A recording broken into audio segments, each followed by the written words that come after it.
Tori, have you ever met the hot guy in the foam cannon party in Cancun on spring break? No, I haven't. I've always You were drunk, he was cute, and one thing led to another. Never. I've always gone for beta provisioning males, but I understand the dichotomy between the both. So what is the dichotomy between and what alpha do you fucks, beta bucks, baby? explain that? It's the dualistic strategy between hypergamy. So you have, oh God, how do you explain it? Like you have the guy that you want to fuck the foam cannon party. That's your alpha fucks. So like what she's saying, the guy that love bombed her, 20% guy probably was alpha fucks, right? But played it off with the whole beta provisioning side, like, let me give you this, let me give you that, all of that stuff. So he was trying to Future pretend. forecasting. Yeah, he's trying to pretend to be that one. She knew right off the bat because she probably, what is it called when you have the instinct as women? It's like you... Maternal Intuition. Intuition that this guy is probably not safe. So what's the beta bucks part of it? that's the guy that's gonna give you babies, Boyfriend material, long-term security. Well, can an alpha also be that guy?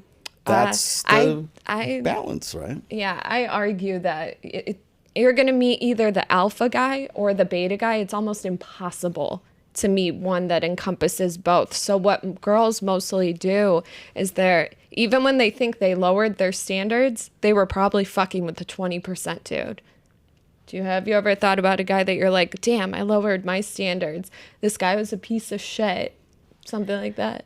Honestly, I've been able to pursue pretty healthy relationships in my life, which is why this one only lasted about a week because it was like immediately no.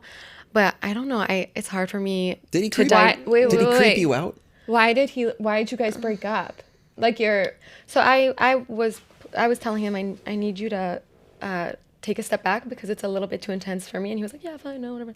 And then I went out with friends and he like bombarded me with texts. Where are you? What are you doing? He was the jealous type, the possessive type? Yeah. And then I said to him, never a good look, peace, guys. I said, peace and love. I don't think this is it for me anymore. In a text? Yeah. You hit him with a peace and love? I always say that. Peace and love. That hurts. Not interested. But you've already dated him, you've already slept with him. How old were you? Yes. And you hit him with a peace and love. Yes. And I'll tell you what, I do think this is a controversial opinion that I have. Yeah. I think that text messages are actually a great way to convey your feelings in a really good set way where emotions aren't getting too involved. Because you can look at them and understand it, reread it. Afterwards, if you want to meet up and have a conversation, that's perfectly fine. I need to say my piece. Got it. How old were you? This was this year. Okay. Yeah. And I'll just say, I don't know. I know this is terms that you guys use all the time. What? It's hard for me to resonate with the term alpha and beta. I don't know why, but I feel like placeholder terms. If you are trying really hard to like put yourself into one of those categories, then maybe you're being a little bit too analytical about your relationships and you need to be a little bit more intuitive. Fair point. Do you make a distinction between high value men and low value men? Yes, but Is that what it is? All it is an abstract term. Okay, so between Rollo, Just a if you would placeholder. break down, and Tori, help Rollo if you can, chime in.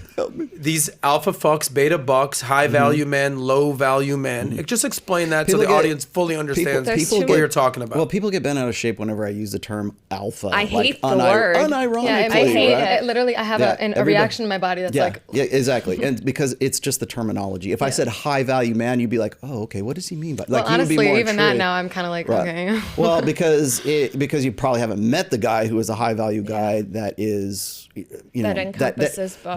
That you could identify those characteristics in. So when I say alpha, like people keep saying, oh, you guys think you're alphas. You guys are like, silverback gorillas or wolves in the Arctic tundra or something. No, that's not what alpha means. Okay.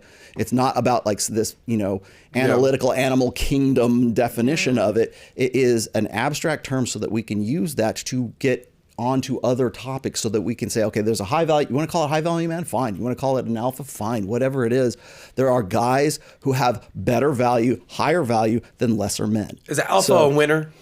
Definitely a winner. It depends, though. It depends on how you use it. It's just a placeholder. Okay, so what do you mean a placeholder? What does that mean? So it's an abstract term. It depends on what you're talking about in the moment. I mean, there are alphas that are in prison who are drug dealers, and there are antisocial alphas, and then there are pro-social alphas.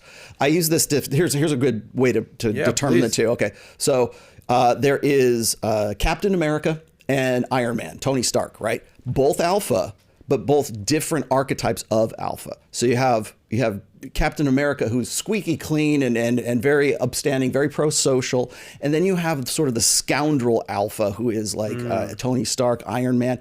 The same, you could say, like Superman and Batman. Batman's the Dark Knight, and he's a vigilante. He does things his own way, whereas Superman is like truth, justice, in the American way. Both alpha, Gotcha. but they're both like different archetypes of that alpha. So you can have a guy who is like, guys get really pissed off at me when I start talking about, you know, the characteristics of what makes a high value man, what makes an alpha man, right?